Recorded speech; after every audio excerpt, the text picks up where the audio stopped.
백두대간 22구간 산행길, 미지의 세계를 간다는 것은 설레임으로 가득 찬다. 아직 한 번도 가보지 못하고 말로만 많이 들어 언젠가는 꼭 한 번 가보고 싶은 산 소백산이다. 드디어 오늘 그 소백산을 가게 되었다. 선박자들의 산행기에는 바람과 눈으로 점철되어 있다. 또한 며칠 전 인터넷에서 본 소백산의 설화는 멋진 장관을 연출하고 있어 오늘 산행의 기대감을 자아내고 있다. 집을 나서는데 웬 바람이 그렇게 강하게 부는지 산행에 불안감을 주기도 한다. 백운 아트홀에 도착하니 아직 대원들은 도착하지 않아 썰렁함을 느끼게 하고 있고, 지정된 시간이 되자 차량과 대원들 모두 모여 차량에 탑승하고 22차 중령에서 고치령 구간에 산행을 하기 위하여 버스는 출발한다. 백운 아트홀 출발 0시 4분. 오늘 산행은 국립공원 구역 산행이라 많은 분들이 참여한 가운데 출발한다. 광영을 경유하여 옥곡 인터체인지에 진입 후 남해고속도로에 들어선 후 진주 방향으로 달린다. 총무의 인사말과 등반대장의 산행에 대한 소개가 있고 난 후 모두들 잠을 청하여 잠을 이룬다. 잠을 청하여 자고 있는데 휴게소라고 하여 깨운다. 일어나 보니 안동 휴게소에 정차하여 있다. 안동 휴게소 도착 2시 40분. 휴게소에서 잠시 볼일을 보고 차량에 오른다. 차량의 대원 이상 유무를 확인하고 다시 중령을 출발하니 그 시간이 2시 48분이다. 안동 휴게소에서 출발하여 잠을 다시 청하려고 하니 중령에 도착하였다고 하차하라고 한다. 시계를 보니 3시 16분이다. 그러니까 광양에서 중령까지 3시간 30분이 걸린 것이다. 그 옛날 같으면 78시간 걸릴 것을 고속도로 덕분에 시간이 많이 단축되고 전국을 1일 생활권으로 만들어 놓았다. 중령 도착 3시 36분. 버스에서 내리니 바람이 강하게 몰아친다. 춥지는 않지만 강한 바람의 소리는 오늘 산행을 불안하게 만든다. 중령은 해발 689m로 춥지는 않지만 고도가 올라갈수록 더욱 추우리라 생각된다. 지난번에 하산시는 그래도 많은 상점들이 문전성시를 이루고 있었으나 새벽녘이라 중령은 온통 바람소리로 일색이다. 중령에 전해 내려오는 이야기는 다음과 같은 것이 있다. 이곳 중령에는 근년까지 산적들이 많았다고 한다. 한 할머니의 지혜로운 협조로 그들을 소탕했다고 한다. 관군과의 유명한 암호 신호가 있었는데 들자구야, 다자구야, 가 바로 그것이다. 할머니는 산적들에게는 자기의 두 아들들의 이름이 들자구와 다자구라고 했다. 산적들의 경계가 철통 같을 때는 할머니가 들자구야, 들자구야를 산이 떠나갈 듯이 불렀고, 산적들이 회식이라도 있어 수레 위에 골아 떨어지는 날이면 다자구야, 다자구야 하고 외쳐서 관군에게 암호를 보내 소탕했다고 한다. 이러한 중령에 전해 내려오는 이야기를 생각하며 중령을 출발한다. 중령 출발 3시 47분. 시멘트 포장 도로를 따라 가다 보니 매표소가 나온다. 매표소 간판을 보니 성인 인당 1,300원이라고 적혀 있으니 오늘 입장료는 공짜로 소백산을 구경할 수 있는 것이다. 이러한 매표소를 통과하여 계속 시멘트 포장 도로를 따라 올라가니 우측으로 전망대를 나무로 해놓았다.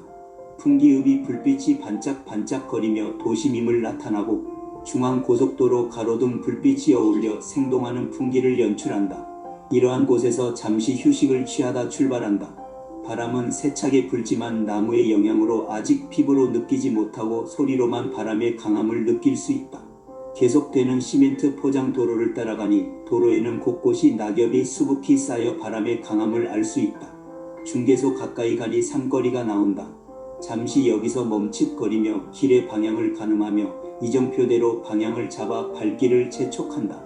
여기서는 중개소로 가면 안되고 천문대 이정표 방향대로 가야 한다. 이정표 방향을 따라가니 평지길이 펼쳐진다. 중개소가 제2연화봉인데 중개소로 인하여 봉을 우회길을 만들어 놓은 것 같다. 우회길을 돌아가니 헬기장이 나오고 단양읍 불빛이 펼쳐진다. 헬기장을 지나 잠시 약간의 내리막길을 따라 내려가다 다시 오르막길을 올라서니 천문대가 나온다.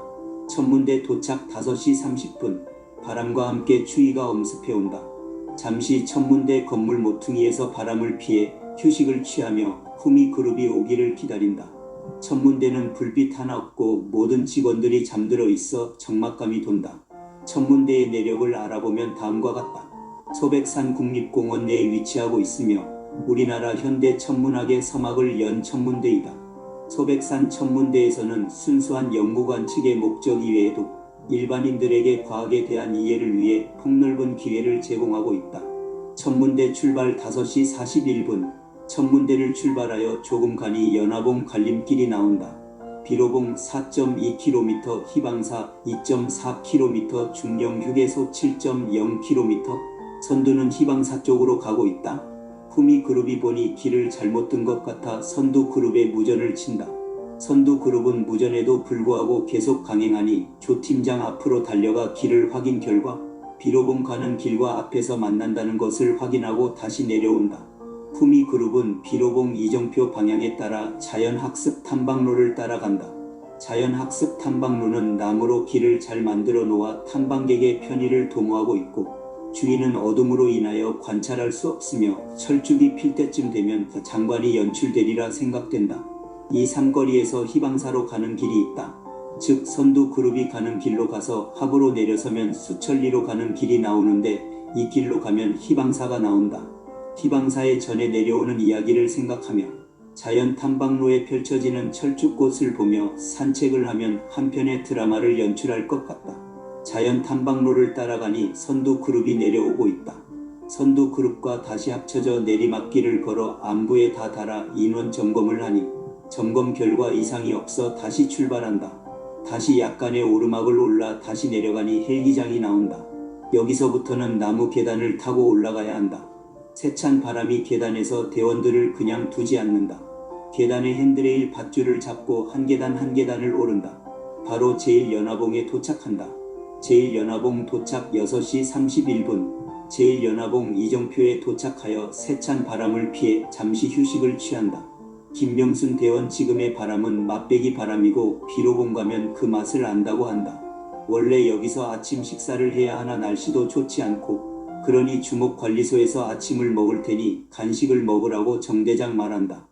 연화봉 이정표에는 천문대 2.0km, 비로봉 km, 국만봉 5.6km, 연화봉은 철쭉 군락이 뒤덮여 있어 매년 소백산 철쭉제가 열리고 있으며 철쭉여왕 선발과 산신제 등 다채로운 행사가 거행되며 연분홍 철쭉과 울긋불긋한 등산객들로 어우러져 장관을 이루곤 한다. 이곳에는 한국전자통신연구소의 국립천문대와 공군, 통신대가 자리잡고 있어 우리나라 천문공학의 요람이며 소백산의 여러 줄기에서 오르는 등산로의 합류지점이다. 흰구름 무리에 들게 되면 신선이 되어 구름을 타고 날아다니는 환상에 빠져들곤 한다. 바람의 영향으로 정상에는 가지 않고 잠시 휴식 후 출발한다. 제1연화봉 출발 6시 40분. 제1연화봉을 출발하여 높낮이가 별로 없는 길을 가다 보니 앞에는 산장 같은 건물이 보이고 그 앞에는 비로봉이 보인다. 길은 나무 판자로 만들어 놓아 겨울철에는 미끄럽다. 판자길 앞에는 이정표가 보인다. 비로봉 0.6km, 중령 휴게소 10.9km, 천동 6.2km. 여기를 두고 민백이제라 말한 것 같다. 여기서 단양읍 천동리로 가는 길이 바로 이 길이다. 이 길로 들어서면 소백산 북부관리사무소가 있으며 천동동굴 고수동굴로 갈 수 있는 것이다. 이러한 단양의 볼거리를 생각하며 주목관리사무소에 도착한다. 주목관리사무소 도착 7시 18분. 엄청난 바람을 피해 주목관리사무소에서 아침을 먹기 위해 들어선다. 웬 남자 한 분이 라면을 끓여 먹고 있다. 백두대간을 일주일 단위로 한다고 한다. 이화령에서 출발하여 여기까지 왔는데 식량이 다 떨어졌다고 한다. 그분을 옆에 두고 온기가 있는 가운데 아침을 먹는다. 강승무 대원 코페를 가져와 라면을 끓여 추운 한기를 없앤다. 주목관리사무소에서 아침 식사를 마치고 잠시 휴식을 취한 후 비로봉을 향해 출발한다. 주목관리소 출발 7시 45분. 주목관리소를 출발하니 엄청난 바람이 몰아친다. 몸을 겨우 가늘하며 비로봉을 향해 걸어간다. 비로봉 정상까지는 나무 계단으로 만들어 놓아 주위의 환경 피해를 최소화했다. 바람을 등에 지고 바람을 이용하여 비로봉에 도착했다. 비로봉 도착 7시 58분. 아무리 바람이 강하지만 그래도 여기통과 추억의 사진을 남긴다. 바람과 추위로 인하여 일반 카메라는 허탕을 치고 그래도 보온을 한 디카는 성능을 발휘한다. 그런데 바람이 어찌 강한지 카메라의 초점을 방해한다. 비로봉은 소백산의 주봉으로서 희귀식물인 에델바이스와 예로부터 왕실 가구제로 쓰여졌던 주목정목이 군락을 이루고 있어 더욱 유명하다. 바람이 거세어 나무들이 자라지 못하는 정상부의 넓은 초원은 봄, 여름에는 미국 서부 영화의 한 장면을 연상케 하며 겨울철 아침 햇살에 비치는 무지개빛 눈보라와 눈꽃, 그리고 백색 평원은 겨울 산행의 극치를 이룬다. 조선의 유명한 실학자 남사고는 숭령을 지나다가 이 산을 바라보고 사람 살리는 산이라며 말해서 내려 넙죽절을 하고 지나갔다 한다. 국망봉이 코앞에 보이고 뒤로는 연화봉으로 이어지는 소백주능이 펼쳐진다. 바로 아래로는 비로사로 가는 길이 있고 저 멀리 비로사와 금계호가 보인다. 높지 않은 두어 개의 봉을 넘다 보니 다시 오르막이 나온다. 오르막을 오르니 국망봉이란 정상 표지석이 기다리고 있다. 국망봉 도착 8시 50분. 국망봉 통과 기념사진을 남기고 주위 경관을 보니 옛 선인들의 구구애절한 사연을 느낄 수 있다. 국망봉과 신선봉의 북쪽 살록에는 구봉팔문이라는 희귀 지형을 형성한 흥미있는 안봉지대가 있다. 9개의 봉우리가 거의 동일한 높이로 솟아있는데 이들 안봉이 한 능선에 있는 연봉이 아니라 각각 다른 능선의 봉우리라는 것이 흥미의 포인트다. 봉우리 사이에는 역시 해발 높이가 비슷한 협곡이 형성되어 있고 그 중에는 마치 산문처럼 그 사이로 길이 나 있기도 하다. 팔문 중 하나인 여생이 문화는 국망봉, 신선봉을 거쳐 구인사로 내려가는 길인데 안봉 사이의 험준한 바윗길과 안봉의 장엄한 풍무는 이곳을 지나는 사람들에게 강렬한 인상을 준다.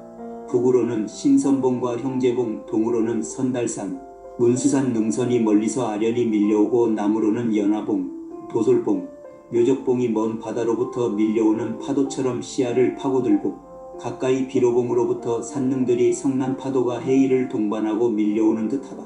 신라 마지막 왕이었던 제56대 경순왕이 나라를 왕권에게 물려주고 명산대차를 찾아다니다가 제천의 배군면 방학리 궁뜰에 동경보를 짓고 머무를 때 덕주공주는 월악산의 덕주사에 머무르고 신라회복에 실패한 마이태자는 엄동 설안의 베옷 한 벌만 입고 금강산으로 가는 도중 이곳에 도달하여 신라의 도읍 경주를 바라보며 망국의 눈물을 흘리다가 월악산의 덕주공주를 찾은 후 계골산으로 향했으며 이후부터 국망봉이라 불렀다는 유래가 전한다.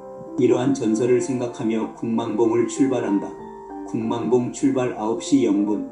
국망봉을 출발하여 바로 앞에 보이는 상월봉을 향해 걸음을 내딛는다. 상월봉까지 가는 길은 약간의 내리막길로 금세 도착한다. 대간길은 상월봉 사면으로 있어 봉 정상에는 가지 않는다. 상월봉 통과 9시 15분. 상월봉을 통과하니 다시 내리막길이 나타나며 안부에 도착하면 늦은 매기제가 나오는데 여기서는 단양군 가곡면과 영주시 단산면으로 이어지는 대간의 갈림길이다. 여기서 오르막을 올라서면 신선봉으로 가는 삼거리가 나온다. 신선봉 삼거리 통과 9시 31분. 해발 1260m 국망봉 1.8km, 신선봉 마당치 6.5km. 물론 여기서도 우측으로 난 길이 대간길이다. 좌측으로 난 길을 가면 신선봉, 민봉으로 나오고 계속 가면 태고종의 총본산인 구인사가 나온다. 신선봉은 강원도 영월과 경계를 이루는 남한강 상류를 북으로 바라보며 동에서부터 시작한 삼봉과 수리봉이 우뚝 섰고 형제봉과 마당고개를 지나 신선봉에 이르면 신선들의 바둑판이 있고 넘기 힘들며 오르기 힘들어 신선들이나 다니는 곳이라 하여 붙여진 이름이라 전한다. 신선봉 1389m 정상은 구름 위에 떠 있어 신선이 된 듯한 기분을 주며 풍수지리학상 옥녀 직금 형극선녀가 내려와 비단을 짜는 형극의 형제봉 1177m는 예로부터 많은 풍수가들이 운집했다고 한다. 이러한 신선봉을 옆에 두고 가보지 못한 아쉬움을 뒤로하고 마당치를 향해 계속 걷는다. 첫 번째 헬기장 통과 10시 9분. 대간이 천혜의 요새인 양 곳곳에는 헬기장이 많이 만들어져 있다. 평탄한 능선길이 계속 이어진다. 두 번째 헬기장 통과 10시 13분. 첫 번째 헬기장은 만들어 놓고 관리가 잘 안 되어 잡목이 식재되어 헬기장으로서의 구실은 못할 것 같다. 세 번째 헬기장 통과 10시 17분. 최근에 만들어 놓은 것 같다. 주위의 나무들은 잘려나가고 있고 정리정돈이 잘 되어 있다. 지루한 능선길을 걷다 보니 연화동 갈림길 이정표가 나온다. 연화동 갈림길 이정표 통과 10시 28분. 이정표에는 연화동 갈림길의 발천 15m 상월 봉사 3km, 마당치 2.5km, 연화동 3km라고 적혀 있다. 연화동은 고치령에서 내려가면 좌석리 삼거리에서 갈라지는 곳이 나온다. 다리 바로 위 삼거리에서 연화동으로 가는 길이 나온다. 즉 연화동 갈림길에서 내려서면 좌석리로 가는 길과 만나게 되는 것이다. 연화동 갈림길을 벗어나자 헬기장을 만나는데 계속되는 오르막이다. 헬기장 통과 10시 30분. 마당치가 나올 것을 기대하고 계속 가는데 마당치는 보이지 않는다.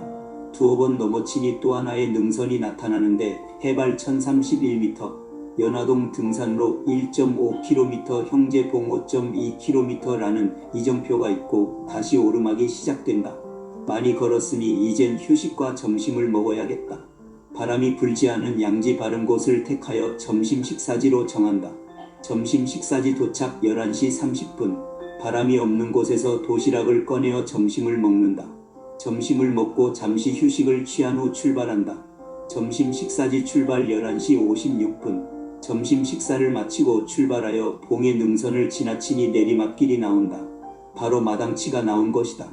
마당치 통과 12시 3분.